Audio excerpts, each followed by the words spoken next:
Hi, we're at the Premier Diploma, and today we're going to talk about the 4-4-2 system of play. The system is really shown at kickoff. It's organization of the players and where you've decided to, as a coach, to arrange the players to cover the thirds of the field. So we'll talk in the back first. We have our goalkeeper and 4 back players, 2 center backs and 2 wide backs. In midfield, we've decided that we'll go with 2 central midfielders that will play side by side and 2 wide midfielders, one on the right and one on the left.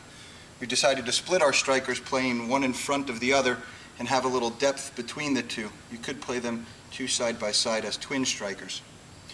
The advantages of the 4-4-2 are that it's arguably the most popular system in the world today.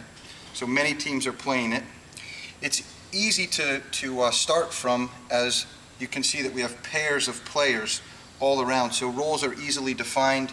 Team building is very easy out of this system as you're talking in pairs. And about these pairs, you're trying to find pairs that will complement each other. So the roles are easily defined, meaning that the role of the left back also could be very similar to the role of the right back. So it's a mirror image of each other. If you looked down the field and broke it into half, you could see that on the right side we could do the same exact thing as on the left side. So they would be mirror images of each other, or could be mirror images. The flexibility of the system allows you to bump players. So our left midfielders could bump on and our right midfielder could bump on, as well as our left back and right back, meaning that we could then start to press teams and show at times 2 at the back, 2 marking 2 with 4-4. So our players have actually bumped on. We also outnumber 3-5-2 on the flank, having two wide players in the areas on both sides of the field. So pressing is very good out of this system. Perhaps one of the disadvantages is just that we now only have the 2 strikers, so getting numbers into the box will be difficult. We'll have to figure out if one player runs wide, how is now we only have 1 player to get in. We'll need a midfield player centrally and perhaps the wide midfielder on the opposite side to get in.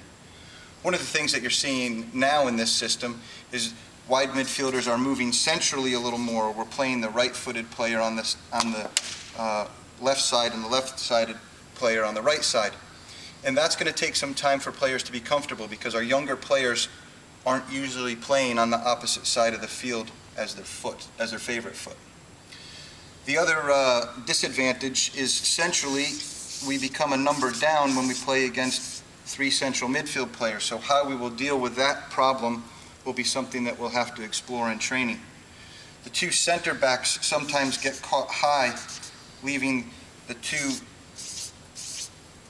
wide backs behind them, and now all of this space is on sides.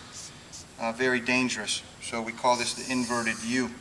Very difficult to protect when the 2 center backs are going forward.